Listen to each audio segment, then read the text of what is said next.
commencer cette nouvelle rencontre. Merci de nous rejoindre pour parler de techniques, de progrès et de philosophie. Parler de progrès vu par des scientifiques et par une philosophe qui est aussi scientifique aussi. Et donc deux regards complémentaires qui vont, je pense, vous enrichir. Nous avons affaire à la fois à des praticiens et à des gens qui réfléchissent à leur pratique. Je présente d'abord Juliette Grange, qui est agrégée de philosophie, docteur, professeur des universités en philosophie à l'université François Rabelais de Tours, donc pas très loin. Vous êtes spécialiste de la pensée française du 19e siècle, spécialiste notamment d'Auguste Comte. Vous avez d'ailleurs écrit Auguste Comte, la politique et la science, chez Odile Jacob en l'an 2000, c'est récent. Et vous avez aussi écrit 3 livres, dont un va nous intéresser directement. L'idée de République, chez Agora Pocket en 2008. Les néoconservateurs, sujet qui est toujours d'actualité, d'ailleurs en 2017, toujours chez Agora Pocket. Et le 3e livre qui va, lui, nous intéresser et que vous avez apporté, qui s'intitule « Pour une philosophie de l'écologie », qui est au cœur donc, de notre réflexion. Et donc vous avez un regard, est-ce que je peux dire que c'est un regard positiviste ? Fidèle à Auguste Comte, c'est-à-dire l'effet, rien que l'effet. On connaît Comte pour son affirmation de la factualité, mais ce n'est pas la seule chose, c'est une œuvre philosophique immense. 2 grands traités de 2000 pages, donc ça fait 4000 pages, et donc il a plutôt une légende. Il est un petit peu mal connu, en fait, ce philosophe. Mais je ne vais pas vous faire un cours concernant ce philosophe, mais je vais juste vous dire quel est le problème principal dont il traite. Dans sa jeunesse, il s'est dit, voilà, il y a une révolution scientifique et industrielle au début du 19e siècle. La question que moi, philosophe, je me pose, c'est comment va-t-on vivre? Alors, du point de vue de la connaissance, il est pour les sciences, bien sûr. C'est quelqu'un qui est le turiféraire des sciences, qui vont apporter la lumière à l'humanité. Mais la question qui se pose, c'est quelle vie sociale, morale, spirituelle va-t-on avoir si les sciences s'imposent dans le domaine du savoir? Et comment va-t-on prendre des décisions si l'ensemble de la population n'a pas toujours accès à la connaissance scientifique, surtout à l'époque? Donc il pose cette question dans sa jeunesse, il écrit 2000 pages pour nous dire ce que sont les sciences, puis 2000 autres pour nous parler de politique, de société, de morale et de religion. C'est l'œuvre de la fin de sa vie. Donc j'ai essayé de résumer. Donc il est très actuel encore. Les questions qu'il pose sont actuelles, les réponses qu'il donne méritent d'être examinées, on va dire. Alors je précise que dans ce livre, pour une philosophie de l'écologie, vous n'êtes pas du tout, vous ne vous affirmez pas du tout contre la science, mais vous ne rejetez pas du tout le progrès, mais une certaine utilisation du progrès, je vous cite, une forme dévoyée de l'idée de progrès, on aura sans doute l'occasion d'en reparler tout à l'heure. Et vous pensez que la philosophie doit s'emparer de cette question de progrès, de cette notion d'écologie. Non seulement la philosophie, mais tout un chacun, je pense. Et ça aussi, c'est un de vos chevaux de bataille. Je présente ensuite Clément Aoudou, qui est maître de conférence, directeur adjoint de l'école polytechnique d'Abomey-Calavi, grande université africaine. Et vous êtes responsable du secteur énergie renouvelable, des recherches du secteur énergie renouvelable, système solaire, efficacité énergétique. Efficacité énergétique, d'ailleurs, c'est le maître mot de votre recherche, où la notion de progrès, au Bénin ou sur le continent africain, a peut-être une autre signification que chez nous? Et non, je vous remercie et je tiens au fait à remercier le maire d'Orléans pour l'occasion qui m'est offerte à me retrouver sur ce panel ce soir. Et oui, au fait, je viens de Cotonou, au Bénin, en Afrique de l'Ouest. Je suis professeur, maître de conférence. Je travaille au fait dans le domaine des énergies renouvelables, spécifiquement en efficacité énergétique. Et le concept de l'efficacité énergétique, le progrès de la technique se conçoit de la même manière à Cotonou qu'à Orléans. Et donc vous avez un trait commun avec notre 3e invité, Thierry Dudocq de Witt, c'est le soleil. C'est votre matière de travail, c'est votre sujet d'étude. Oui, j'ai travaillé beaucoup sur le soleil. J'ai été en fait le premier directeur de l'Agence béninoise d'électrification rurale et de maîtrise d'énergie. Et donc, par rapport au fait à ce poste, je pourrais dire que j'ai beaucoup travaillé dans le domaine du solaire, et d'autant plus que, au fait, ma thèse de doctorat unique, au fait, a porté sur comment utiliser le rayonnement solaire pour faire la conservation des produits agroalimentaires. Alors ça, c'est le soleil vu sur Terre, hein, reçu sur Terre, au Bénin notamment. Thierry Dudoc de Witt, lui, essaie de comprendre le soleil là où il est. Et d'ailleurs, dans une de vos conférences que j'ai vues sur Internet, vous avez une comparaison que je trouve très éclairante qui montre à la fois l'importance du soleil et notre petitesse. Et vous dites que si le soleil pourrait être comparé à une orange, et la Terre serait à ce moment-là une lentille, une petite lentille, un grain de lentille, disposé à 5 mètres de l'orange. Donc c'est à la fois le signe de la puissance de la Terre, du Soleil, qui est loin, et de la petitesse de la Terre. Alors, vous êtes professeur à l'Université d'Orléans, chercheur au sein du laboratoire de physique et de chimie de l'environnement et de l'espace. Et un de vos objets d'étude va bientôt partir pour l'espace, d'ailleurs, non? Oui, en fait, c'est en quelque sorte le rêve d'Icare, hein, de s'approcher du Soleil. Et donc, je me suis tué à l'autre extrémité des utilisateurs, en se posant les questions pourquoi est-ce qu'il rayonne et aussi pourquoi et comment est-ce qu'il peut influencer le climat. Et là, on rejoint tout de suite des problématiques sociétales. Alors, vous travaillez beaucoup sur le réchauffement climatique. Contrairement à ce que disait un certain ministre il y a quelques années, Claude Allègre, pour ne pas le citer, vous croyez donc aux effets du réchauffement climatique, hein, je ne vais pas rappeler cette affaire, mais vous me disiez tout à l'heure qu'elle vous a réveillé, cette affaire. Il y a eu un déclic. Je fais partie du baby boom, comme certains dans cette salle, des gens qui sont nés en pleine guerre froide et qui croyaient à une société technicienne où le futur, ce serait les immeubles et les hélicoptères qui voleraient partout. Et puis le rêve s'est peu à peu dissipé. Et néanmoins, je fais partie de ceux qui étaient longtemps enfermés dans une tour d'ivoire quand on fait sa recherche, jusqu'au moment où effectivement il y a eu un déclic où la science est arrivée sur la scène publique et détournée, dévoyée. Et ça a été un déclic pour faire réaliser qu'en fait il y avait des enjeux sociétaux considérables et qu'il faut peut-être qu'en tant que scientifique, on soit plus nombreux à prendre la parole et à alerter sur ce qui se passe en ce moment. Alors, je vous propose d'écouter, grâce à Alexis Ramos de la compagnie Idées du Nord, un des textes que vous avez écrit. Je crois qu'il s'agit d'un dialogue, mais Alexis va le lire tout de suite. Merci. Alors, je vais commencer en fait par une citation de Steven Chu, secrétaire à l'énergie dans le gouvernement de Barack Obama. « Nous ne voulons pas que nos enfants nous demandent « Mais à quoi pensaient nos parents? N'avaient-ils rien à faire de nous ?» Et maintenant, je vais lire effectivement l'extrait de cette conversation entre Thierry Dudoc de Witt et son collègue Jean Lillensten. De nombreux mécanismes sont susceptibles d'expliquer un impact de l'activité solaire sur le climat. Plusieurs sont bien connus. D'autres restent à défricher. À ce jour, aucun ne peut expliquer le réchauffement climatique observé ces dernières décennies. Néanmoins, il se peut que nous soyons passés à côté de certains mécanismes. Si d'autres collègues viennent à leur attribuer un rôle prépondérant dans le réchauffement climatique, alors ils doivent, pour être crédibles, suivre la même démarche, décrire les mécanismes, les équations, les hypothèses, les données existantes, avec leurs incertitudes. Toute autre démarche, basée sur des supputations ou des corrélations, ne peut, du point de vue scientifique, que relever d'une posture idéologique.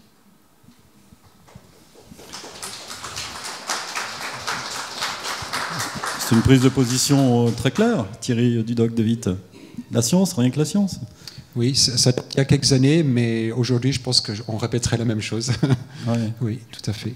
Alors, je voudrais qu'on fasse un état des lieux rapide avant de nous poser la question sur le progrès technique qui condamne ou pas la planète ou qui va peut-être le sauver.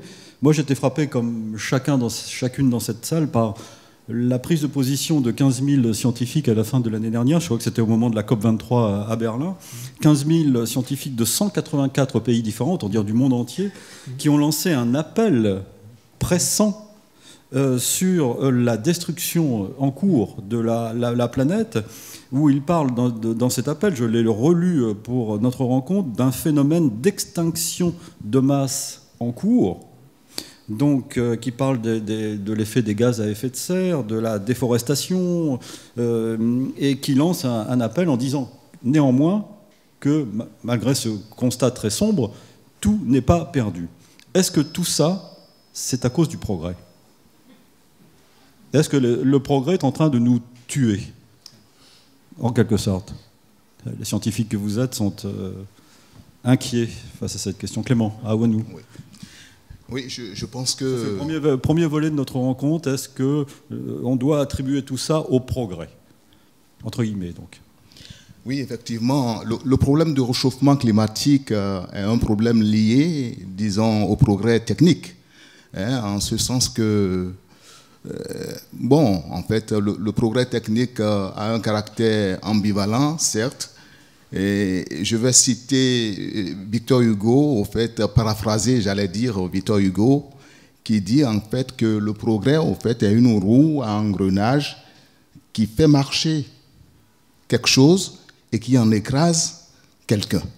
Alors, donc, ça veut dire que, voilà, le progrès, on en a besoin, le progrès technique est une importance nécessaire pour l'humanité, mais voilà que voilà, ça crée des dommages aussi pour donc, cette planète Terre. Voilà. Alors, est-ce que c'est le progrès tiré du dogme de Witt, ou est-ce que c'est la nature en quelque sorte? Est-ce que le soleil est en train de changer, et est-ce que le soleil nous menace aujourd'hui? Jusqu'à nouvel avis, non, mais vous mentionnerez. Peut-être que demain, il y aura une découverte qui révélera cet effet-là. Donc la science peut être mise en question, la science d'aujourd'hui. Moi, je me pose surtout la question de ce qu'on entend par le progrès d'abord, de bien définir les termes. Si on voit le progrès comme la connaissance, l'information, alors là, c'est un front qui, chaque jour, avance un peu plus et sur lequel on ne revient pas. Si on fait une découverte, elle est acquise une fois pour toutes, et demain, on fera encore d'autres découvertes. Par contre, aujourd'hui, plus que jamais, se pose la question, toutes ces informations, et aujourd'hui, Dieu sait qu'on découvre des choses, toutes ces informations, comment reviennent-elles depuis le front jusque derrière où se trouvent la plupart des gens, et que vont-ils en faire, et comment circule cette information? Et donc là se pose aussi la question du progrès sous une autre forme, comment ce progrès est véhiculé depuis le front de la connaissance jusqu'à son assimilation et son utilisation à des fins utiles et sociétales. Alors, vous parlez d'information. Ce qui frappe le journaliste que je suis, c'est qu'il ne se passe pas quasiment une journée sans qu'il n'y ait pas une information sur l'état de la planète. Souvent, et d'ailleurs dans d'autres domaines c'est la même chose, des informations qui se contredisent. Donc on finit par ne plus savoir exactement où on en est. C'est pour ça que vous, les scientifiques, avez un rôle important dans le domaine de l'information. Revenir sans doute à ce qui est vrai. Et non pas fantasmé. Enfin, vrai dans la mesure des recherches en cours. C'est vrai qu'on est, enfin un certain nombre d'entre nous sont sous le front et on voit les clignotants qui virent au rouge. Et parfois on se pose la question, voilà, qu'en fait-on? Un problème qui me semble particulièrement important là-dedans et pour lequel je n'ai pas de réponse et qui me concerne et qui nous concerne sûrement, qui sont nombreuses personnes de cette salle, c'est comment est-ce possible qu'une personne qui voit les faits sous ses yeux, qui les ressent et qui voit ça au quotidien, peut continuer à agir, à exercer un métier qui va à l'encontre de ceci. En d'autres termes, comment est-ce qu'un bon père de famille qui prend soin de ses enfants peut-il exercer un métier qui va dégrader l'environnement même pour lequel il aimerait que ses enfants puissent en bénéficier plus tard? Et donc ça se passe d'abord dans l'intérieur, je crois. Est-ce qu'il n'y a pas une logique économique notamment qui fait que on avance sans vouloir trop se poser de questions, non? Au nom de la rentabilité. Tout à fait. Oui. On a le nez dans le guidon et puis on ne pense pas aux questions. Et quand je dis ça, je pense notamment à la Chine, qui est dans un système de développement qui est ce qu'il est et qui contribue en grande partie à tout ce que l'on connaît en matière de dégradation d'environnement. Juliette Grange, vous vouliez intervenir. Je pense qu'il faut faire la différence entre le progrès scientifique et le progrès technique.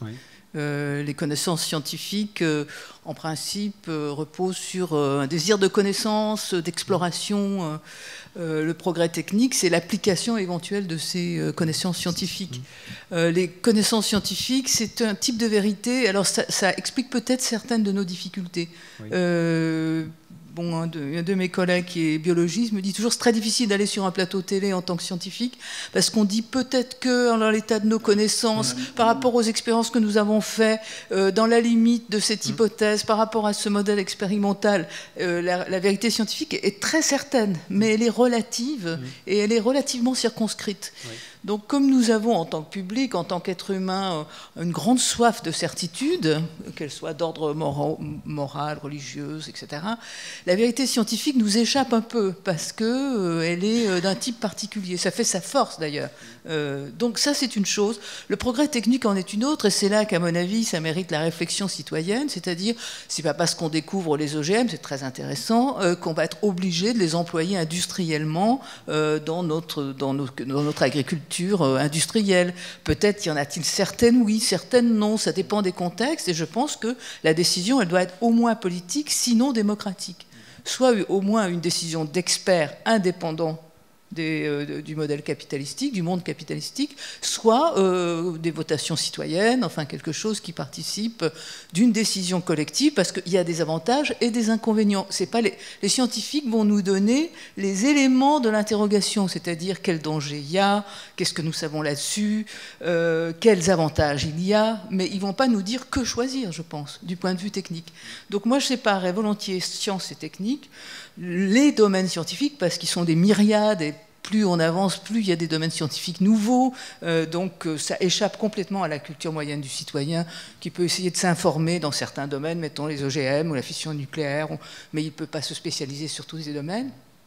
Donc, et je pense que le public doit pouvoir se prononcer sur les applications, quelle énergie, renouvelable ou non, solaire, nucléaire, etc., avec des éléments des scientifiques qui doivent sortir de leur laboratoire de manière à nous donner ces éléments. Ils en ont le devoir. Alors Clément Aounou, est-ce que vous sortez de votre laboratoire d'Abomey-Calavi? Eh bien voilà, et au labo d'Abomey-Calavi, j'ai dit que je m'occupe de l'efficacité énergétique. En fait, c'est un outil donc, qui permet de pouvoir maîtriser au mieux donc, toutes les formes d'énergie utilisées au jour d'aujourd'hui. Et cet outil, forcément, il faut pouvoir le mettre à disposition donc, de la population, de les informer de manière au fait, à ce qu'ils comprennent au mieux comment est-ce qu'il faut faire pour que le peu d'énergie qu'ils ont à disposition puisse s'utiliser à bon escient. Voilà, donc c'est ça. C'est cet ensemble au fait, d'outils que nous essayons d'élaborer et que nous mettons à la disposition donc, de la population. D'ailleurs, il y a un formidable projet qui est plus qu'un projet au Bénin qui concerne les enfants. Il faudrait l'expliquer. Je trouve que c'est une idée formidable. Oui, effectivement, au Bénin, il y a eu au fait, le développement d'un projet qu'on a appelé un élève, une lampe torche, d'accord.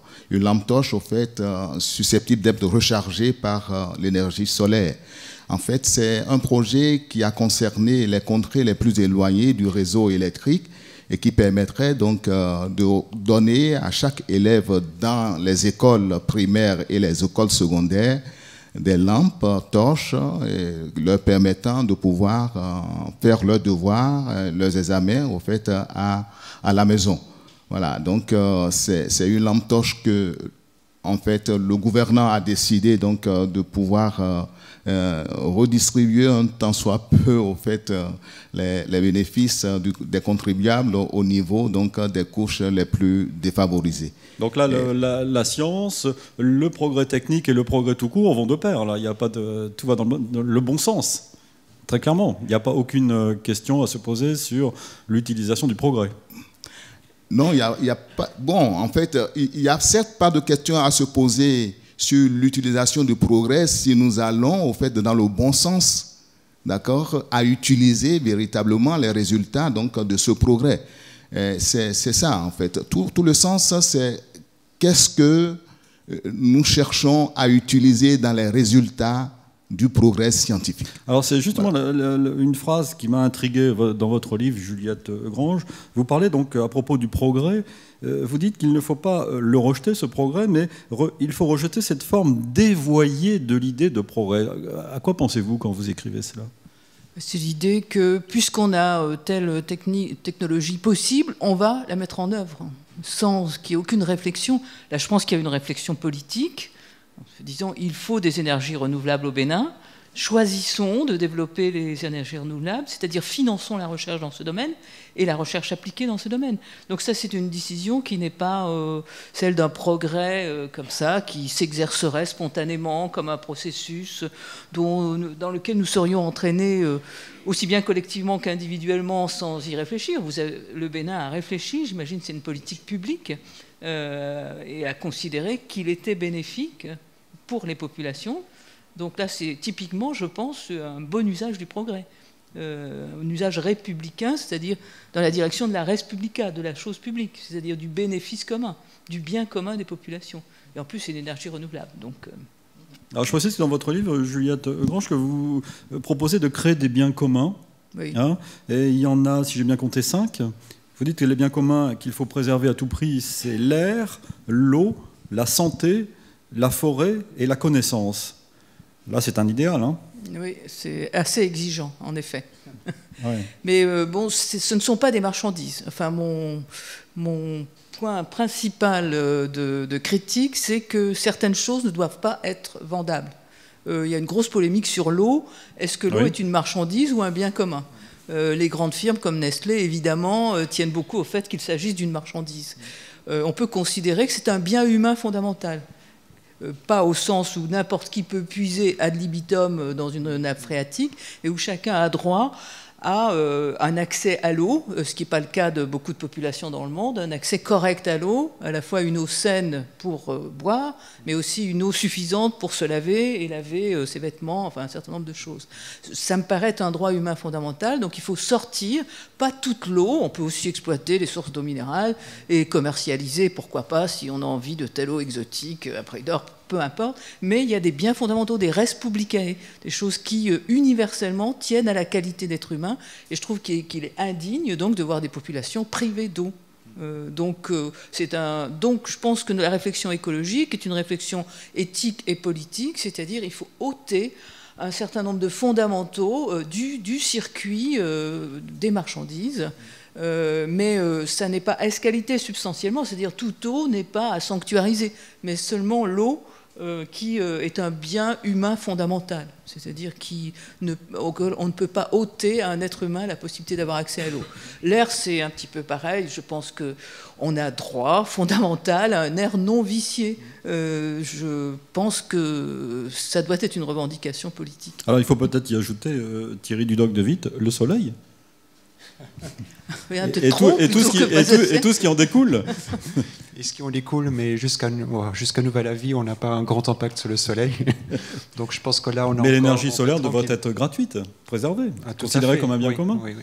Et ça l'est, heureusement, oui, Oui. pour l'instant. Oui. Ouais. Est-ce que vous pensez à toutes ces questions quand vous faites vos recherches dans votre laboratoire ici à la faculté d'Orléans? Vous posiez tout à l'heure la question très juste, on pense toujours à Einstein, la bombe atomique, tout ça, sur les répercussions de la science dans la vie, dans notre vie de terrien, pour le coup. Est-ce que l'objet que vous allez envoyer bientôt, qui va partir bientôt dans l'espace, nous servira le progrès? Je vais vous décevoir, je vais décevoir beaucoup de gens dans la salle. Notre quotidien est surtout fait de moments où on rédige, on remplit les tableaux Excel avec des coûts, combien d'heures on va devoir enseigner l'année prochaine, combien de sous on va demander. On en est là. Donc on est devenu expert dans le remplissage dans le de tableaux tableau Excel. Et après, dans le quotidien, vous me décevez, là. Quand il nous reste du temps, effectivement, on effectue la recherche. Mais je dirais quand même que souvent, on a tellement le nez dans le guidon qu'on ne pense pas à ces problématiques, jusqu'au moment où tout à coup, il y a des questions d'ordre supérieur qui arrivent. Par exemple, l'orientation de la recherche. Qu'est-ce qui prend les grandes décisions sur les orientations thématiques au niveau des thématiques scientifiques à développer au niveau national, au niveau européen? Et là, tout à coup, les gens se réveillent en se disant, ben voilà, il y a des thématiques qui sont de plus en plus phagocytées par des enjeux industriels ou autres, et on laisse de moins en moins de place à la liberté de la recherche ou à la sérendipité, la possibilité de faire des découvertes. Donc ces questions-là surgissent de temps en temps, et puis après, on replonge dans le quotidien. Et les tableaux Excel. Et voilà. Oui. C'est dommage. C'est dommage, et c'est une réalité du terrain. Hein. Je ne vous cache pas, je ne vous nie pas que voilà, il y a une différence entre le questionnement qu'on peut se poser quand on a du temps et puis celui dans lequel on est au quotidien. Mais une des questions fondamentales est celle-ci, c'est est-ce qu'on peut déconnecter le progrès technique de l'industrie, vous parliez de l'industrie à l'instant, ou de l'économie? Parce qu'effectivement, Julien Grange le disait, dès qu'une invention, une nouveauté technique apparaît, elle est récupérée parce qu'elle a des côtés séduisants par l'industrie et par l'économie. Oui. Il y a une conscience aiguë, il y a une conscience aiguë du fait que la recherche, cette progression sur le front des connaissances, pour reprendre le terme que vous avez utilisé, c'est quelque chose qui doit être libre, sans pression, sans lobby, etc. Après, la réalité du terrain fait que les financements ils viennent via des canaux qui sont quand même passent par des circuits où il y a des pressions, etc. Et donc, je pense qu'il y a un mot qui revient très souvent là-dedans, dans la revendication des collègues, c'est quand même cette liberté. C'est pas forcément les questions qu'on se pose en amont, c'est quand même cette liberté de recherche et de pouvoir être créatif et de laisser libre cours à son esprit. Parce que l'industrie peut orienter aussi la recherche. Très nettement, et on le sent de plus en plus dans les projets. L'essentiel des financements maintenant viennent de l'Europe et les projets européens sont cadrés. Il y a des programmes qui sont faits à des échéances de plusieurs années et on sent bien qu'il y a des orientations, même si on en laisse encore une certaine liberté. Juliette Grange. Disons, jusqu'à la Seconde Guerre mondiale, les sciences pouvaient être dites en grande partie indépendantes des applications industrielles.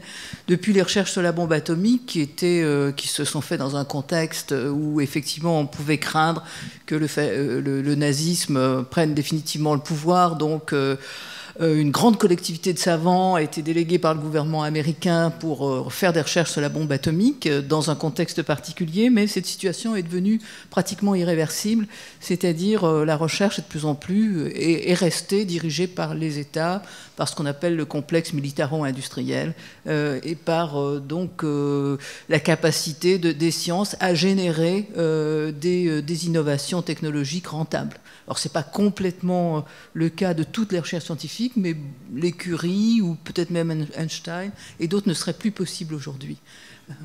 Donc il y a quand même des espaces de liberté, à mon avis, qui existent en creux ou un petit peu en biais, ou parce que quelqu'un change un peu de spécialité, trouve quelque chose, enfin, parce que la science est absolument imprévisible dans ses résultats et dans les découvertes que l'on peut faire. Mais disons structurellement, administrativement, institutionnellement, je pense que nous sommes dans le cas de ce qui s'est mis en place après la Seconde Guerre mondiale. Donc je pense qu'il faut y réfléchir. Il y a quand même un moyen de pression sur cette situation, c'est l'opinion publique. Par exemple, pour les énergies renouvelables, à mon avis, il y a quand même une pression de l'opinion publique, il y a une pression citoyenne, il y a une pression dans les médias, il y a des choses qui viennent de débats, de choses, de publications, et je pense quand même que la politique générale est infléchie. Alors, parmi les questions qui sont posées par le progrès technique, là, il ne s'agit pas de la science, du progrès technique, il y a la souveraineté des États. Là, je me tourne vers l'Afrique. Vous symbolisez l'Afrique, en quelque sorte, Clément. Je pense à la République démocratique du Congo, notamment, qui est littéralement pillée aujourd'hui, ou alors exploitée durement, parce qu'on a besoin du coltan, on a besoin de minerais pour chacun de nos téléphones portables. Donc ça, c'est le progrès technique qui menace non seulement une économie, mais aussi un pays et tout un système, toute une population surtout. Là, je prends l'exemple de la RDC, qui est le plus symbolique en Afrique, qui est une gigantesque mine à ciel ouvert. Mais le problème se pose pour d'autres États, sur d'autres continents. Sûrement. Et quand je prends aussi le cas du Niger où on exploite l'uranium, par exemple, voilà. Mais tout ça, au fait, vise en fait à aider à une progression, au fait, de la science, d'accord, à une progression, au fait, des applications, d'accord, de la recherche scientifique.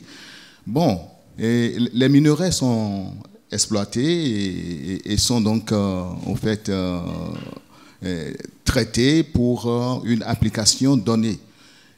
De ce fait, on est obligé donc de l'accepter, que l'on veuille, d'accord, que l'on veuille, parce que ça contribue donc à satisfaire un besoin humain. Voilà, ça contribue à satisfaire un besoin humain. Et le côté au fait que l'on va peut-être incriminer, c'est le point de vue environnemental. Le point de vue environnemental, et donc il faudrait chercher donc à faire une exploitation durable donc, de ces ressources minières, de manière à ce que, une fois exploitées, une fois ayant servi au fait, à mettre en application les résultats de recherche scientifique, d'accord, que cela ne constitue pas une destruction donc, de la planète Terre. Je voyais récemment, je crois que c'était hier, un reportage sur les tourbières, justement en RDC, également dans les forêts de RDC, où il était très clairement montré que les scientifiques, il y avait quelques scientifiques qui disaient attention, il ne faut pas enlever ces tourbières, parce que si vous les enlevez, ça va accélérer le réchauffement climatique local, ça va détruire l'environnement. Ces scientifiques-là ne pesaient rien face à ceux qui avaient intérêt à enlever ces tourbières, à commencer par la population locale qui était payée par l'entreprise chinoise, en l'occurrence, qui exploitait ce business. Donc on se sent pris dans un piège, en quelque sorte, au nom du progrès. Oui, en fait. D'une conception du progrès. Au nom du progrès, au fait, on a décidé donc d'exploiter les tourbières. Nous savons au fait que le gaz carbonique, qui est un gaz au fait, à effet de serre, est emprisonné au fait, dans les tourbières. Et donc, quand nous décapons les tourbières, nous laissons échapper au fait, ces quantités de gaz carbonique qui sont au fait, appelées donc, à nuire en fait, à l'homme. D'accord ? Et c'est ça, en fait, ce qui est en fait, critique dans cette exploitation au fait, des Là, on est en plein dans la forme dévoyée de l'idée de progrès, Juliette Grange. Je ne sais pas où est le progrès, strictement, là, dans cet exemple, parce que quel est le bénéfice pour les populations? Un bénéfice financier, en fait? Oui, parce que ce sont eux qui enlèvent les tourbières, enfin les tourbes, qui donc ils se chargent. procurent un travail, c'est-à-dire un revenu. Bien sûr. Un revenu mais au immédiat prix dans l'urgence. Une dégradation assez de fond. irréversible de leur ça, environnement. C'est ça. Je ne sais pas si c'est vraiment un progrès. Peut-être. Ce n'est pas un progrès, mais c'est une exploitation, en fait. Parce que la tourbe sert à autre chose. Ça, oui. Bien sûr, bien entendu. Hein, au nom de... La tourbe, en réalité, en fait, c'est un début de production, en fait, de charbon. Donc, cette tourbière, si elle restait longtemps, en fait, dans sa disposition naturelle, va peut-être créer un jour, en fait, le charbon. Hein, voilà. Donc, si très tôt on commence par la décaper, on libère, en fait, le gaz carbonique, comme je l'ai dit. Et donc, voilà, ça pourrait nuire en fait, à l'environnement. Mais en termes de résultats de recherche, il n'y a pas en fait, un résultat de recherche à ce niveau. Ouais. Il n'y a pas un résultat de recherche. Voilà. Thierry Dudoc-de-Witt voulait dire quelque chose sur cet aspect de cette exploitation du progrès technique, de cette logique au nom de la rentabilité, au nom d'une logique économique? Il y a, comment dire, oui, encore une fois, la question, une question que je trouve lancinante qui revient sans cesse à dents, c'est en effet comment peut-on souscrire, enfin cautionner un tel système, alors qu'on sait souvent pertinemment que ça va in fine jouer contre nous et on est tous dans la même barque. Et c'est frappant de le voir, pour revenir à la question uniquement du climat, certains des climato-sceptiques notoires, c'est des gens qui savent très très bien que le climat se dérègle et que l'homme y est pour quelque chose. Mais s'ils tiennent un discours qui va dans le sens contraire, c'est pour des raisons essentiellement idéologiques. Et donc, encore une fois, comment peut-on faire que la main droite fait ceci et la main gauche fait le contraire? Alors, il y a deux philosophes qui ont donné des explications contradictoires. Alors, il y a un philosophe qui s'appelle Ange Jonas, dans un livre très célèbre, Le principe responsabilité, qui dit que si nous comprenons ce qui se passe, par exemple le réchauffement climatique, nous aurons peur, les neurostiques de la peur, et immédiatement nous allons arrêter. Donc il suffit que nous soyons informés pour... Et manifestement, il a admis à la fin de sa vie, il est mort à un très grand âge, il y a une dizaine d'années, un peu plus, que ça ne marchait pas, parce que nous n'avions pas peur finalement. Il y a un autre philosophe, et je trouve qu'il a peut-être apporté un élément important, qui dit c'est inimaginable pour nous. La destruction de l'espèce humaine, la destruction de l'environnement. Il appelle ça discret. Nous ne pouvons pas l'imaginer, nous ne pouvons pas nous figurer. Or déjà, se figurer la mort de nos proches, un accident d'automobile, c'est déjà difficile, mais la destruction de l'humanité et de notre environnement familier, c'est quelque chose que nous n'appréhendons pas. Alors nous savons tous que ça va se passer, mais nous n'arrivons pas à l'imaginer. Nous demandons quelles courses nous allons faire au supermarché, comment remplir les tableaux Excel pour la rentrée prochaine, qu'est-ce que Parcoursup va nous procurer comme désagrément, que sais-je, parce que c'est à notre portée. Donc c'est ce qu'il appelle, il pense qu'il y a un phénomène totalitaire, parce que bon, Günther Anders a été le premier mari d'Hannah Arendt, qui a examiné le cas Eichmann, qui est grand criminel nazi, qui a dit moi je ne savais pas ce que je faisais circuler des trains, je conduisais mon train, j'organisais j'obéissais aux ordres, moi je suis un bon organisateur, parce que je n'imaginais pas l'ensemble de ce processus. Et donc Günther Anders pense que nous sommes beaucoup dans ce cas-là. Nous appartenons à des organisations dont nous ne voyons pas bien la finalité. Nous n'arrivons pas à imaginer les désastres environnementaux parce que nous avons une vie familière et assez routinière. Et donc, c'est impossible. Donc, d'un côté, Jonas qui dit « Vous voyez, vous allez avoir peur et tout de suite, tout le monde va décider d'arrêter », ce qui ne se passe pas. Et Günther Anders qui explique l'absence de capacité à imaginer, à se figurer la catastrophe. Et paradoxalement, là, au cinéma, on n'a jamais eu autant de films catastrophes qui décrivent la fin du monde. C'est comme pour déjouer le sort. Alors, manifestement, peut-être que la philosophie va nous servir à nous interroger et à nous poser cette question, qui est le deuxième versant, le deuxième volet de notre conversation, c'est est-ce que le progrès technique peut sauver, au contraire, le monde? Soyons optimistes cette fois. Vous parliez de Günther Anders, et vous le mettez en exergue de votre livre pour une philosophie de l'écologie. Vous le citez, Günther Anders qui disait « On ne peut pas se contenter aujourd'hui d'interpréter l'éthique à Nicomaque alors qu'on accumule les ogives nucléaires ». Donc sa référence est datée, mais on comprend très bien ce qu'il veut dire. Manifestement, et grâce à vous notamment, la philosophie s'empare de cette question de l'écologie au sens large. Peut-être pas suffisamment, c'est-à-dire la philosophie enseignée au lycée ou à l'université, parfois continue à véhiculer des catégories, progrès technique, nature et culture opposées l'une à l'autre, l'homme maître et possesseur de la nature, Descartes, ou alors on étudie minutieusement l'éthique à Nicomaque d'Aristote, qui est un magnifique texte. Tout à fait magnifique, qui procure un plaisir et d'ailleurs une appréciation de la philosophie morale tout à fait sophistiquée et très précieuse.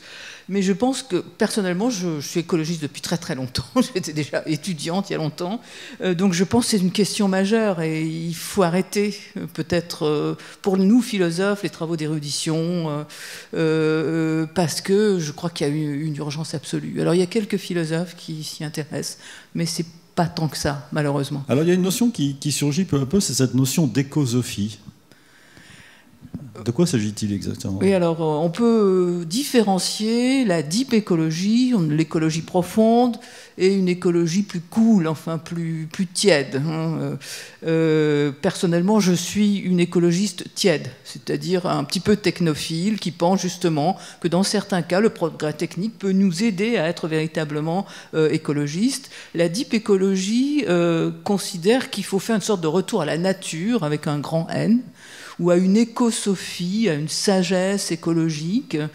Alors, il y a plusieurs grands adages, penser comme une montagne, enfin, c'est l'idée de se réimmerger dans la nature, de revenir à des grands cycles et processus naturels. Alors, c'est vrai que la nature est superbe et que tout le monde prend plaisir à retourner vraiment à quelque chose qui est proche de la nature intouchée, quoique il existe peu de forêts primaires à la surface de la Terre. Mais moi, je considère justement, à propos du progrès technique, que l'écosophie ou la deep écologie ne nous sont pas utiles. C'est magnifique, c'est très attirant, c'est très bien écrit généralement, mais nous ne pouvons pas nous permettre, à mon avis, de retourner à un état atechnologique, ne serait-ce que pour des raisons médicales, organisationnelles. On ne va pas détruire notre environnement technologique, je pense qu'il faut le moduler. Il faut éventuellement refuser certaines innovations, mais il faut vivre avec lui, penser avec lui et l'aménager. C'est ça pour moi l'écologie. Et parmi les conclusions de votre livre, enfin des thèmes qui vous sont chers, Juliette Grange, il y a le fait que chacun doit s'emparer de la question. Parce qu'il y a une certaine aussi passivité de la part de la population. Nous achetons des portables, nous utilisons des tablettes, des ordinateurs. On sait maintenant les dégâts que cela produit, mais cela ne nous empêche pas de le faire. Donc vous dites, à chacun de prendre ses responsabilités aussi. Oui, alors moins, bon, évidemment, une attitude éthique, trier correctement ses déchets, c'est pas inutile. Surtout, c'est assez symbolique, peut-être du concernement dans lequel on peut être. Vous parlez vraiment de gestes politiques, là, mais d'engagement. là, je pense qu'il faut demander des comptes, c'est-à-dire s'informer et demander des comptes. C'est-à-dire se poser la question, secteur par secteur. Tout dépend si nous on habite la baie de Saint-Brieuc et qu'on voit une pléthore d'algues vertes et les chevaux tomber asphyxiés. Je pense qu'il y a des questions à se poser sur l'influence de l'industrie porcine, d'élevage porcin, sur les nappes phréatiques. En Beauce, peut-être il y a d'autres problématiques. Je pense qu'on ne peut pas se saisir de tout, mais je crois qu'il faut qu'à l'occasion éventuellement de scandales, les consommateurs, les citoyens, tout un chacun entre dans des processus de vigilance et s'intéresse à ces questions de manière nuancée, précise, singulière, personnelle.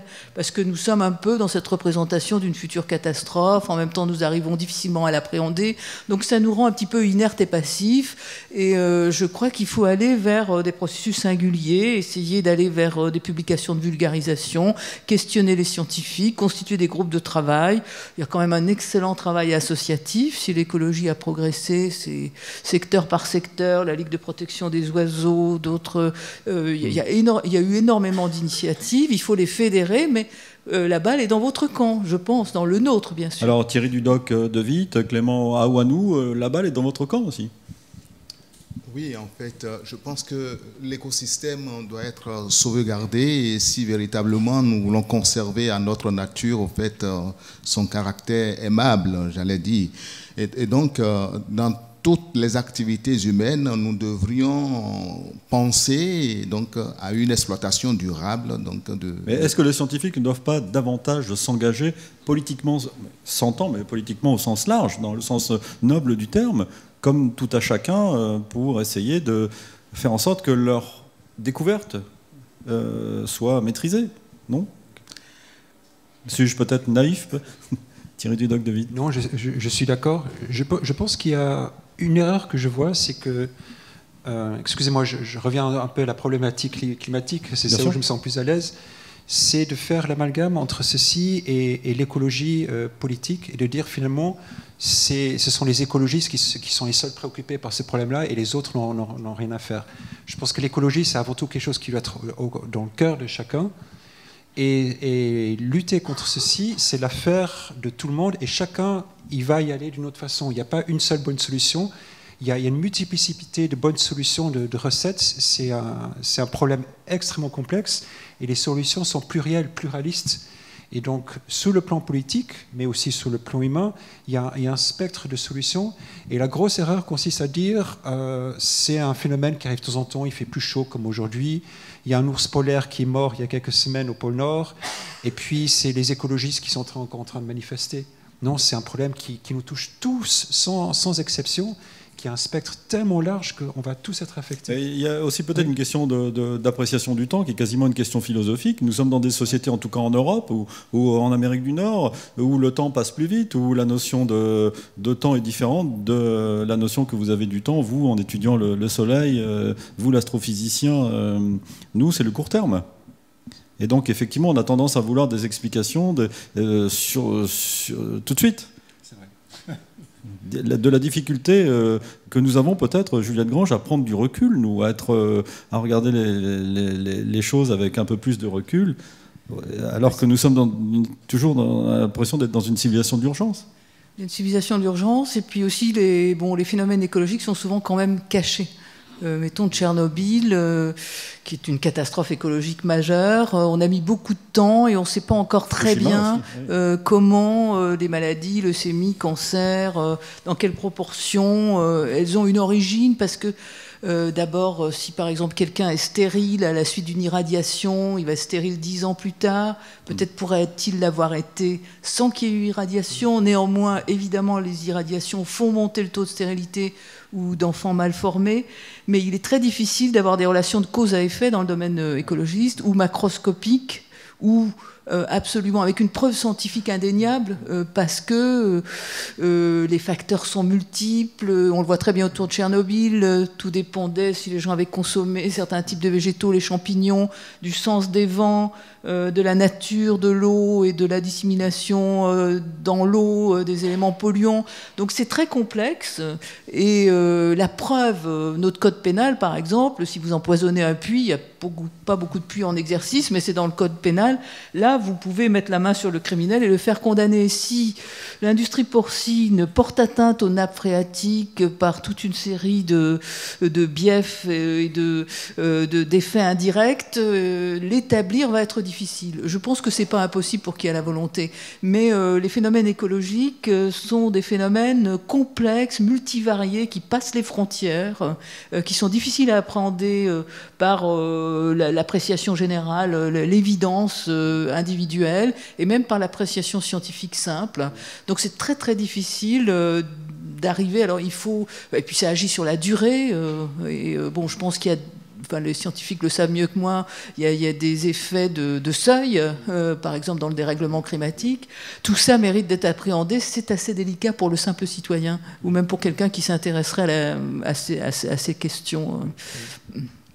Donc, évidemment, durée, complexité, cause cachée, difficulté à appréhender dans le langage du quotidien et aussi dans l'expérience juridique simple et citoyenne ordinaire. Clément Aounou, est-ce qu'il y a dans la population du Bénin, à Cotonou par exemple, une sensibilité, comme on dit aujourd'hui, écologiste, écologique?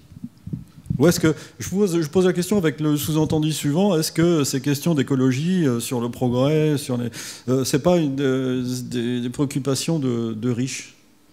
Non, pas du tout. En fait, autant on ressent qu'il y a le réchauffement ici en France, à Cotonou aussi, nous disons actuellement qu'il fait beaucoup chaud par rapport au fait, aux années passées, il y a 10 ans, 15 ans et 20 ans derrière nous. Alors, donc, on se dit que c'est la dégradation, disons, au fait, de la couche atmosphérique qui fait donc créer cette montée de température. L'explication que les gens ont donc de cette élévation de température, c'est l'émission de gaz à effet de serre, j'en ai parlé tout à l'heure, ou l'usage, au fait, je dirais, au fait, des fluides frigorigènes dans la climatisation et la réfrigération, et la régénérescence, au fait, du gaz carbonique au niveau donc des industries crée véritablement un dommage considérable, au fait, pour la couche d'ozone. D'accord? Donc, c'est ça, au fait, c'est la compréhension donc que le citoyen lambda au Bénin, au fait, a donc de ce problème de réchauffement. Et de façon générale, est-ce qu'on ne peut pas dire qu'il est plus facile de s'intéresser aux effets néfastes du progrès technique, bref, à avoir une sensibilité écologique quand on a les moyens de le faire? Je pense aux ouvriers, aux populations qui vont chercher le coltan au péril de leur vie au fond des mines improvisées et qui meurent souvent. Je pourrais parler aussi de l'Amérique latine. Est-ce qu'à ces populations-là, la préoccupation écologique n'est pas totalement absente? Parce qu'ils doivent vivre, tout simplement. Oui, ils doivent vivre, et c'est pour cette raison que quand je mène au fait une réflexion personnelle sur la notion... Ça ne touche pas, je vous regarde, mais ça ne touche pas uniquement l'Afrique, hein, ça concerne aussi certains pays d'Asie et l'Amérique latine. Ouais, quand je mène une réflexion personnelle sur la notion du progrès, et je me dis véritablement on a besoin au fait que le progrès continue, que l'on puisse utiliser les résultats de recherche scientifique pour faire avancer l'humanité. Mais quelque part, je dis, il faut repenser la redistribution au fait de ces bienfaits du progrès. Et c'est là, la personne qui a faim, qui n'a pas mangé, et à qui on offre un emploi, et qui doit se situer au fait à des milliers de kilomètres en dessous du sol pour aller récolter un minerai quelconque, il ne refusera pas parce que c'est ça, c'est la survie en fait. Et donc, c'est la survie. Et c'est là, en fait, un problème épineux que l'humanité réellement doit prendre en considération et chercher donc à voir comment est-ce que les richesses que nous générons, les bienfaits du progrès, comment est-ce qu'on peut véritablement les distribuer pour chercher à améliorer un tant soit peu les conditions de vie de ceux qui véritablement en ont besoin. On va terminer là-dessus, on va faire un petit tour de table et ensuite on écoutera vos questions, j'espère qu'elles sont nombreuses. Juliette Grange. Oui, en fait, il y a une problématique qui est souvent développée, c'est-à-dire si la planète entière avait le niveau de dépenses énergétiques d'un Français ou d'un Parisien, d'un Américain, c'est intenable, ni de près ni de loin tenable. Mais pourquoi interdirait-on à la Chine émergente, à l'Afrique émergente, qui est 2 automobiles par famille, un frigo géant, au nom de quoi? Alors, ce qui va être très difficile avec l'écologie, ce qui va être nécessaire, c'est de rendre écologistes les bobos français, new-yorkais, londoniens, renoncer à nos 3 voitures, nos 2 réfrigérateurs et que sais-je, et nos 6 computers. Ça va être difficile, parce que nous voulons bien dire aux populations émergentes, allez, arrêtez, là, vous êtes en train de compromettre l'équilibre de la planète, mais nous voulons conserver notre confort et même l'étendre, si possible. Donc il va falloir appliquer, en tout cas aux riches et aux dépensiers des pays développés, il va falloir réduire la facture énergétique, réduire la consommation. Alors ça va être très difficile. Je ne sais pas comment ça va pouvoir être proposé. Vous êtes prêt, Thierry Dudoc de Witt? Vous êtes prêt? Dans le laboratoire, ça reste du dur. Il y a la réalité du terrain. Et les tableaux Excel. Mais je pense qu'il y a juste une chose. Clément, vous avez prononcé le mot de redistribution des richesses. Et me venait à l'esprit l'image de la permaculture, qui est un mode de production agricole et de gestion de l'habitat aussi, qui est basé sur 3 faits. D'abord, respect de la nature, respect de l'homme et redistribution des richesses. Et qui est intéressant parce que ça fait en quelque sorte l'alliage entre le bon sens, des pratiques qui étaient connues, qui étaient déjà ancestrales, et des aspects très technologiques, très techniques, vraiment qu'on associe au progrès, c'est-à-dire voilà, comment optimiser la production dans un jardin, dans un petit espace, en associant des espèces végétales qui peuvent bénéficier les unes des autres. Et je trouve que c'est intéressant parce que ça fait intervenir cette notion de redistribution des richesses. On ne gaspille pas ce qui tombe trop. Et puis aussi, ça détruit cette dichotomie entre progrès, et puis dès qu'on ne veut plus parler du progrès, c'est du recul, c'est la décroissance à tout prix et tout ça. Eh bien non, on peut associer les deux. Et là, c'est un engagement de chacun, en fait. Oui. En plus. Oui. Bon, on termine sur une note un peu optimiste, alors. Avant de... le tableau est tellement sombre qu'il faut essayer d'en sortir quand même avec le moins de dommages possible. Donc, je vous propose de vous inviter des questions, si vous le souhaitez. Je vois qu'il y en a déjà une. Bonjour, merci beaucoup pour vos interventions, c'était très intéressant. Adrien Montagu, donc je suis un ancien chimiste organicien qui a migré vers l'économie sociale et solidaire pour répondre justement à la question que vous posiez au début, à savoir comment on fait pour rester en phase avec nos préoccupations quand on exerce en fait. Et donc du coup j'ai arrêté la chimie organique tout simplement. Pour répondre à une des questions, et celle-ci notamment, comment on fait pour ignorer, j'invite le public à lire le livre Le syndrome de l'autruche, pourquoi notre cerveau ne veut ignorer le changement climatique. Il est vraiment, vraiment très bien conçu. Après, sur la notion de progrès, moi j'aurais tendance à essayer de dire qu'il faut faire attention entre répondre à un besoin, mais c'est surtout le besoin qu'il faut évaluer parce que... Ah ben, parfait. Voilà. Et donc en fait, au niveau du besoin, il faut vraiment qu'on s'interroge sur celui-ci parce que vous disiez que on exploitait les terres rares pour répondre à un besoin humain. Ce besoin-là, il se traduit par la course à l'immédiateté, la course à la performance, en fait. C'est ça vraiment le problème qui est sous-jacent. Et cette course à la performance, elle induit quoi? Elle induit la miniaturisation des composés électroniques. Elle induit l'incorporation de terres rares dans des téléphones portables, effectivement. Et c'est vraiment un très très long processus, un processus qui est vraiment dévastateur. Donc plus que répondre à un besoin, il faut vraiment s'interroger sur le besoin, il faut aller vers une forme de sobriété, décorréler l'usage de la possession. Il y a énormément de choses à faire en fait. Et si je pouvais me permettre un petit coup de pub, je suis en fait le cofondateur aujourd'hui d'une coopérative qui fait de la location d'un téléphone qui est le Fairphone en fait, qui est le seul smartphone à intégrer des minéraux labellisés sans conflit en fait. Vous voyez, Juliette Grange, l'engagement de chacun est en marche, enfin, si j'ose dire. Très bien, félicitations. Une autre remarque, une autre question, un autre témoignage? Oui, bonsoir. Moi, je me serais intéressé à connaître votre position et éventuellement votre engagement, aussi bien d'un point de vue scientifique que d'un point de vue philosophique, face aux théories selon lesquelles le progrès scientifique va pouvoir réparer les dommages qu'il a créés. Je pense en particulier aux divagations, parce que pour moi ce n'est que cela.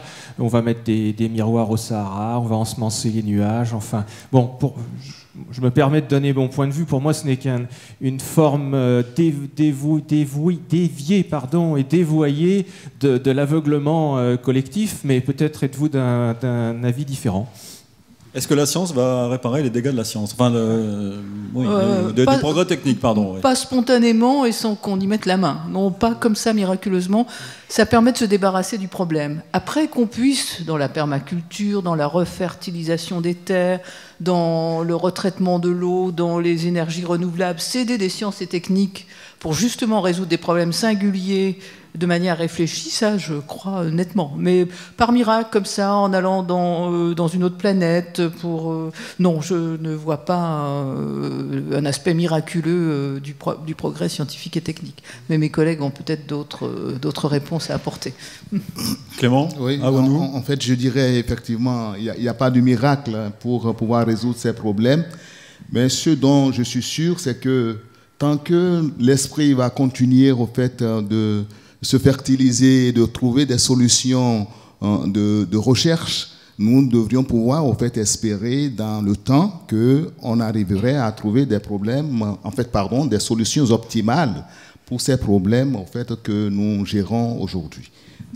C'est vrai, c'est pas du miracle, mais on est sûr, on peut au fait penser que voilà, et dans le temps, des solutions techniques pourront se trouver pour résorber un tant soit peu les malencontreuses problèmes que nous avons maintenant.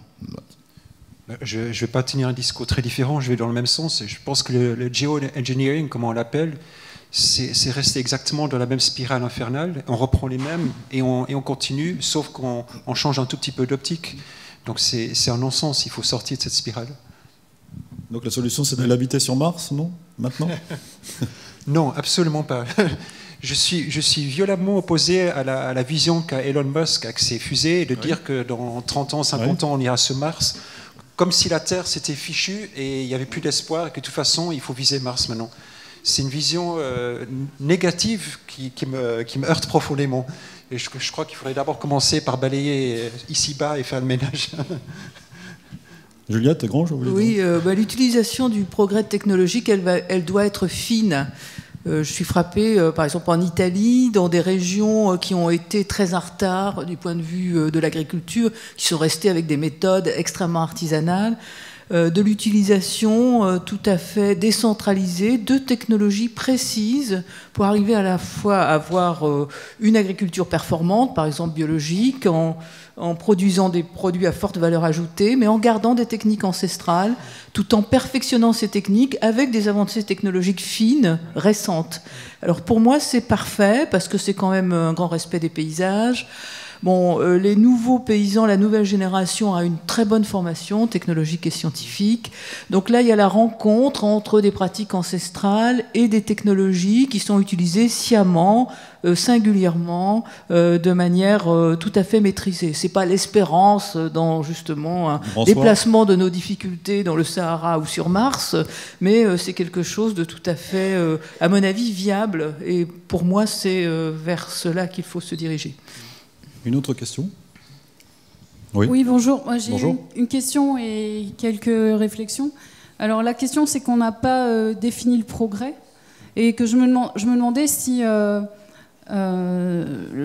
danger pour la planète, c'était le progrès ou la croyance dans le progrès.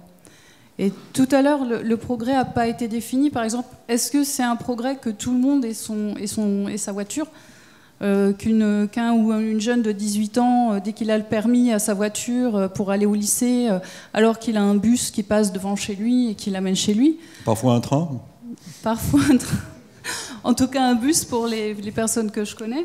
Est-ce que le progrès, c'est de courir après avoir le dernier téléphone portable à la mode?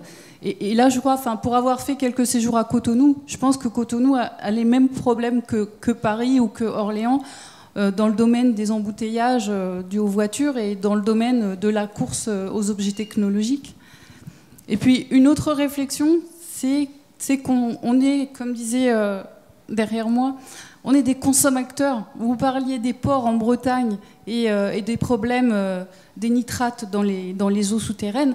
On est des consommateurs. On n'est pas obligé d'acheter du porc à 3,50 € au supermarché, quoi. Ça n'a pas de sens. On pose des actions qui n'ont plus de sens. Si quelque chose doit venir, ça vient de nous, ça vient de chacun de nous, comme disait monsieur, mais ça vient de chacun de nous dans notre consommation de tous les jours. Et j'en profite aussi pour faire la pub pour un supermarché coopératif qui se monte sur Orléans, où ce seront les clients qui seront les clients sont les possèdent le supermarché en gros. Les actionnaires. Les actionnaires, voilà. Mais il se passe plein de choses à Orléans. Finalement. Clément Awanou, vous avez des embouteillages à Cotonou là? Oui, et effectivement, ces problèmes au fait se posent à des degrés divers. Nous avons des embouteillages, certes, à Cotonou, parce que nous n'avons pas suffisamment de voies et les voies sont dégradées, et donc ça crée énormément d'embouteillages, surtout au fait aux heures de pointe. Ces embouteillages, on peut les constater aussi à Paris, mais il faut dire quand même que en fait, les chemins sont bien tracés à Paris, il y a le réseau qui est bien développé, mieux qu'à Cotonou, etc. Donc les problèmes sont les mêmes, mais sont à divers degrés. La question que posait mademoiselle était la question aussi d'un modèle de développement, un modèle de progrès. Et Juliane Grange, et si effectivement on définissait cette notion de progrès? Justement, je dois demain faire une conférence qui s'appelle Progrès philosophie, donc j'ai un peu bossé. Ah. Et, donc alors, vous pouvez nous faire un petit résumé avant qu'on vous écoute demain? Mais bon, c'est une vaste question quand même. Bon, pour les philosophes, la question de Rousseau, dans Discours sur les sciences et les arts, il a répondu à un concours, enfin c'est une question posée par une académie, est-ce que le progrès dans le domaine scientifique et technique entraîne un progrès moral? Donc, dans le cadre rousseauiste, il y a l'idée de perfectibilité, c'est-à-dire de la capacité humaine à se perfectionner. Mais généralement, le progrès, nous l'entendons justement par l'augmentation de quelque chose, et généralement dans le domaine technologique ou dans le domaine économique et consumériste. Donc les philosophes ont déjà posé la question de savoir si finalement il ne faudrait pas envisager un progrès éthique, un progrès intérieur, un progrès spirituel, un progrès dans la spiritualité, dans la sociabilité. Et la question est de savoir si... alors j'ai l'impression quand même que les progrès médicaux qui prolongent la durée de la vie, qui rendent la vie plus légère, qui nous laissent un peu d'osium, comme disaient les anciens, de loisirs, pour penser, se cultiver, ces progrès-là engendrent quand même une capacité de perfectibilité humaine, pas tous, mais un certain nombre.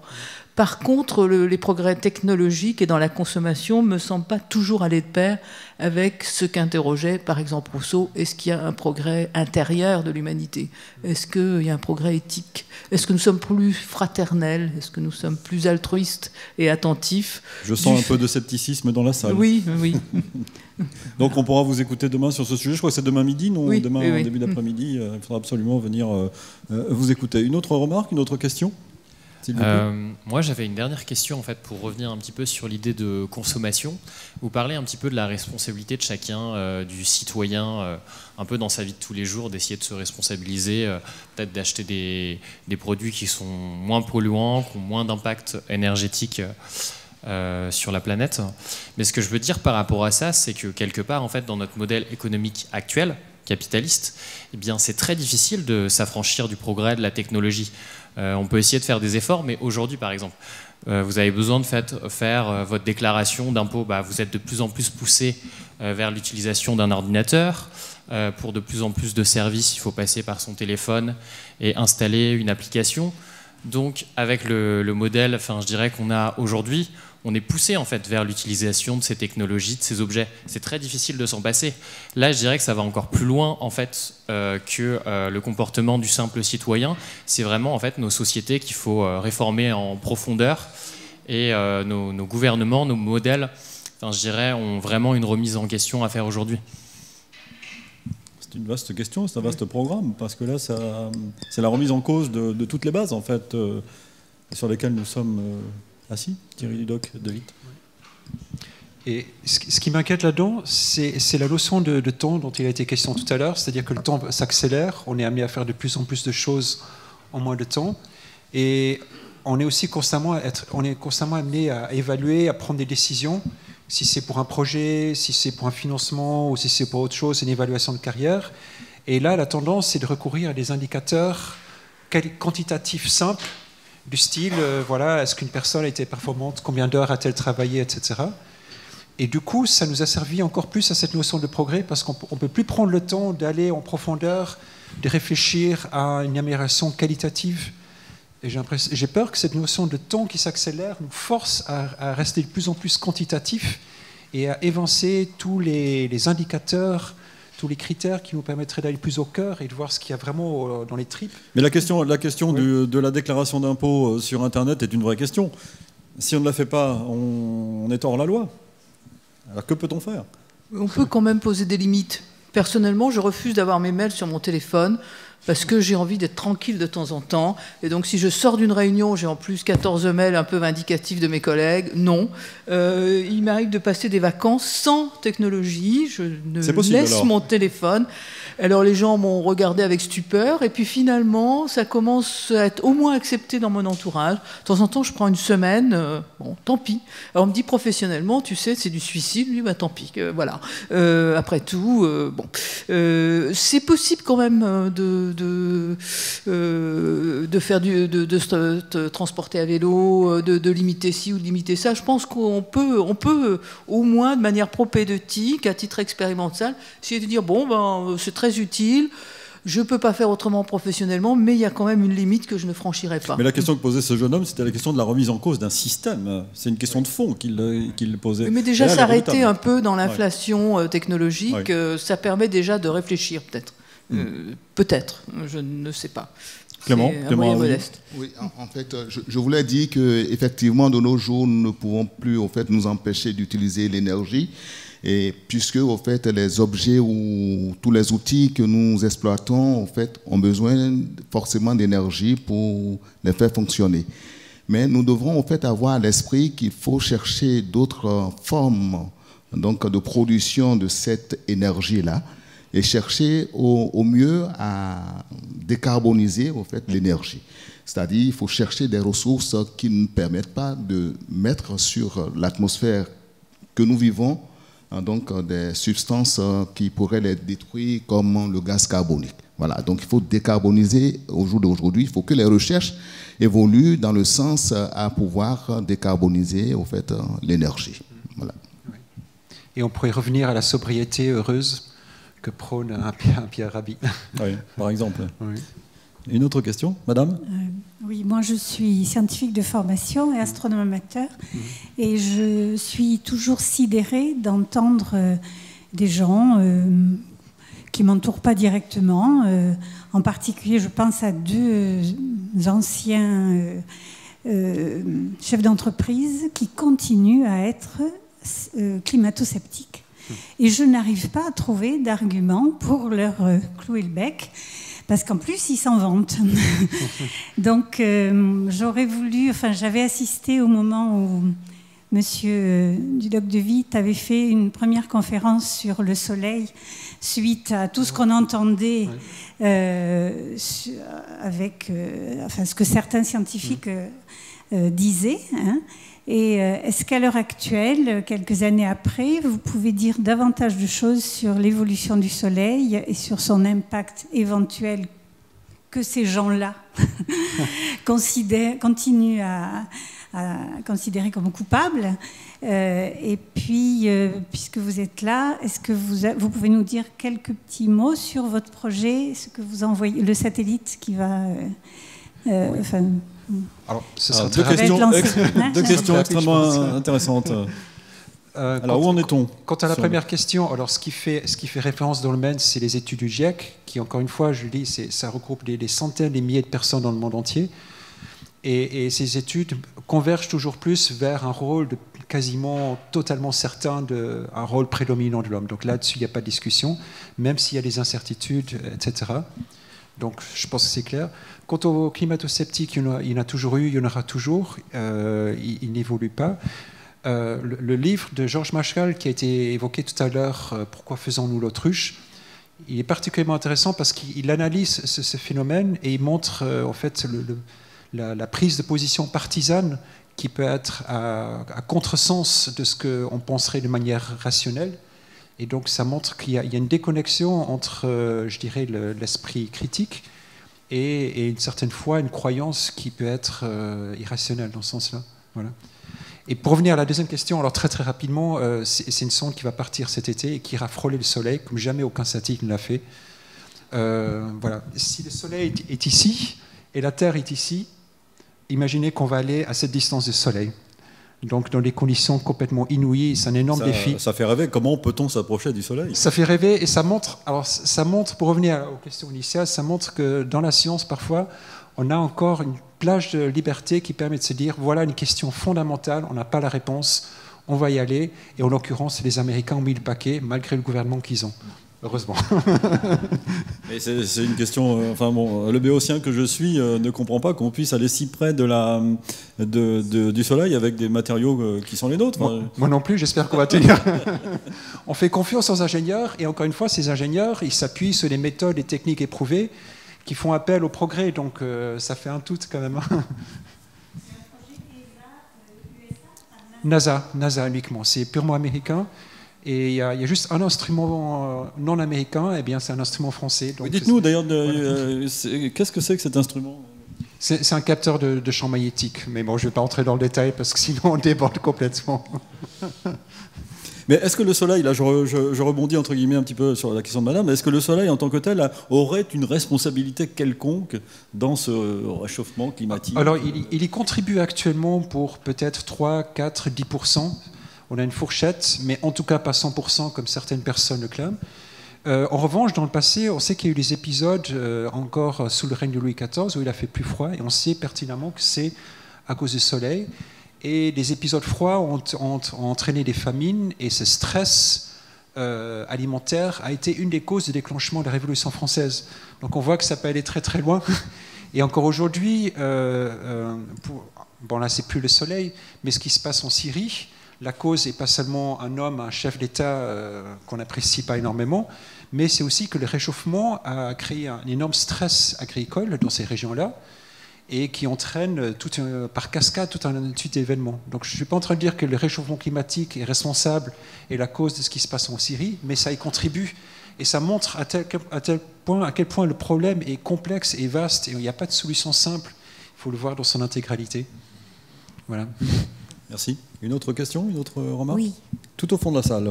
Oui, bonjour. Je suis Salma Zouari, économiste. Je voulais rebondir sur ce que vous venez de dire.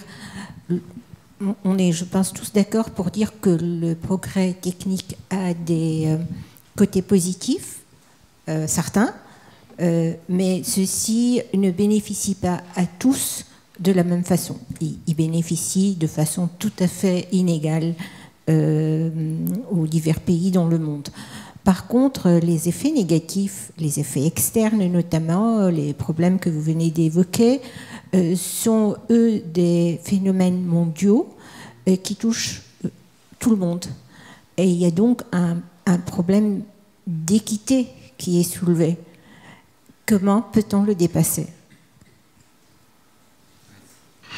Question. Qui peut répondre à cette question sur les inégalités des effets de la dégradation de l'environnement? Je vais Allez-y. faire une petite tentative parce que c'est une question très générale.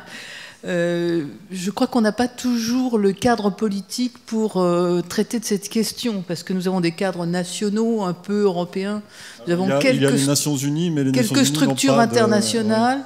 Mais disons, on manque de vue d'ensemble en fait, et surtout de structure de décision qui soit réellement internationale sur ces questions. Oui, parce que l'ONU observe, enfin les instances de l'ONU observent, mais n'ont aucun poids sur les décisions. Donc moi je préconise carrément une police écologiste, parce que si vous empêchez pas tels pêcheurs nationaux d'empiéter sur les ressources halieutiques par des mesures qui font qu'ils vont avoir des amendes lourdes, ou s'il n'y a pas des personnes pour constater les infractions, je pense que nous sommes complètement impuissants parce que nous manquons de ce cadre international pour donc faire face aux dégradations. Alors après, se partager les richesses, c'est encore une autre question. Mais là, nous avons des gens qui travaillent à la définition du droit international, mais nous n'avons pas encore de cadre international et nous régressons un petit peu sur ce plan, plutôt. Donc c'est vraiment une très très vaste question. Ouais. Une dernière question peut-être, une dernière remarque? Non, je crois que nous avons fait le tour de la curiosité de notre public. En tout cas, merci Thierry Dudocq de Witt, Juliette Grange et Serge Clément Awanou d'être venus nous éclairer sur cette question qui tourne autour des effets positifs et négatifs du progrès technique. Merci. Merci à vous.